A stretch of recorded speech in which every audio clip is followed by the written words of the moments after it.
नमस्कार। स्वराज में आप सबों का स्वागत है और मैं हूं संतोष सिंह। और आज हम स्वराज में बात कर रहे हैं पूर्णिया एसपी के ठिकाने पर छापेमारी का। सवाल है कि एसपी के घर छापेमारी, और वो भी भ्रष्टाचार जैसे मसले पर। वो एसपी जो जिला का पुलिस कप्तान ही नहीं होता है, पूरे ज़िले की सुरक्षा की जिम्मेवारी उनके ऊपर होती है और उन पर लोगों का उतना ही भरोसा भी होता है। ऐसे अधिकारी जो दूसरे अपराधियों के यहाँ आर्थिक रूप से भ्रष्ट लोगों के यहाँ छापेमारी करते हैं, उनके यहाँ छापेमारी हो रही है। तो आप समझ सकते हैं कि उस छापेमारी का मतलब क्या होगा, या उस छापेमारी के सहारे क्या संदेश देने की कोशिश होगी। लेकिन सबसे बड़ा सवाल यह है कि आखिर 2014 बैच का अधिकारी, जिसकी पहली पोस्टिंग शेखपुरा जैसे छोटे ज़िले के एसपी के रूप में होता है, और दूसरी पोस्टिंग परमंडल, ये शहर जहां आईजी बैठते हैं, जिनके अंदर 40 थाने हैं, 4 अनुमंडल है, वहां की एसपी इनको बनाया दिया जाता है। जबकि शेखपुरा में एक छोटा सा ऐसा ज़िला है जहां 1 अनुमंडल और 9 थाने हैं। इस छोटी सी जगह से के अनुभव के आधार पे, क्योंकि सब कुछ अनुभव पर होता है, सरकार के इकबाल, अगर ये भ्रम सरकार को है कि मेरे इकबाल से व्यवस्था चलती है, तो ऐसा नहीं है। पदाधिकारियों की भी बड़ी भूमिका रही है और रहती भी है। ऐसे में एक ऐसे पुलिस अधिकारी की पोस्टिंग जिसके पास कोई अनुभव नहीं है पुलिसिंग का,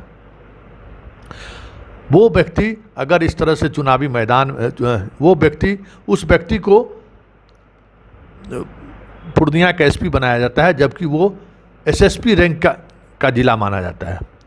पटना, भागलपुर, पूर्णिया, दरभंगा, मुजफ्फरपुर, गया, कुछ ऐसे ज़िले हैं जिन ज़िलों के एसपी के रूप में सीनियर आईपीएस अधिकारी की पोस्टिंग होती है, जो कुछ दिनों के बाद डीआईजी बनते हैं। ऐसे जगह पर पोस्टिंग करने पर सरकार सवाल के घेरे में ना हो, ये कैसे हो सकता है। फिर जिस माध्यम से इनकी पोस्टिंग हुई है, वो माध्यम भी चौंकाने वाला है। दयानंद बिहार के रहने वाले हैं, लेकिन वो इस तरीके से राजनीतिक रूप से मजबूत नहीं है कि इनकी पोस्टिंग सीधे शेखपुरा से पूर्णिया हो जाए।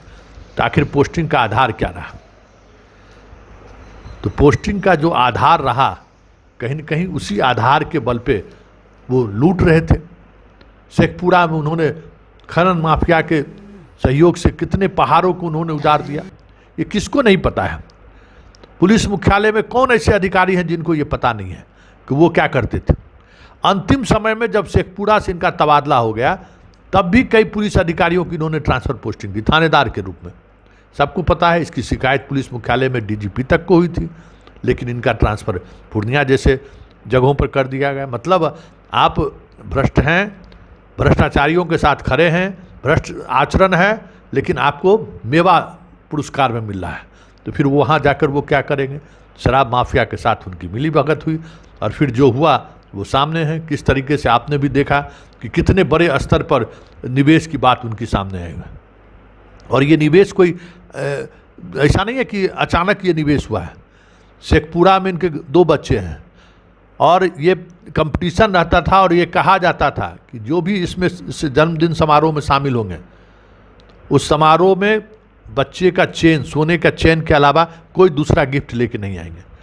तो ये जो 100 के करीब, 100 सवा 100 के करीब जो सोने के चेन जो मिले हैं आर्थिक अपराध इकाई को, जो जेवरात लगभग 1 करोड़ का जो जेवरात मिला है, वो जेवरात वही जेवरात हैं जो उनको गिफ्ट में दिया गया था खनन माफिया के द्वारा। यही सिलसिला उनका पूर्णिया में भी चल रहा था। और जो थानेदार के यहाँ से रिकवरी हुई है, ये तो परंपरा रही है कि क्राइम मीटिंग, मतलब कलेक्शन मीटिंग, उसमें एसपी का रीडर, फ़ोन ड्यूटी से लेके मुख्यालय के डीएसपी से लेके थाना अध्यक्ष तक, क्राइम मीटिंग की तिथि घोषित होते ही वसूली शुरू कर देते हैं कि किसके यहाँ कितना मंथली देना है और अभी तक मंथली पहुँचाया है कि नहीं। तो संजय सिंह जो टाउन थाना प्रभारी थे, उनके घर से जो 10 लाख रुपया निकला है, वो वही रुपया है। क्राइम मीटिंग होने से पहले सारे जगह से थानेदार के यहाँ से वो पैसा जमा हो रहा था। लेकिन क्या वो सारा पैसा दयानंद अपने ही घर में रखता था कि उसका शेयर कहीं और जाता था? सही में सवाल वही है।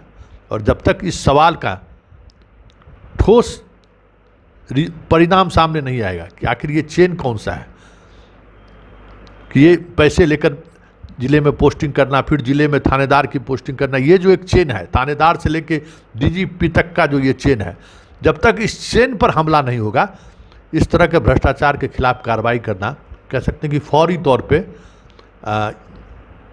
भ्रष्टाचार के खिलाफ कार्रवाई मानी जाएगी।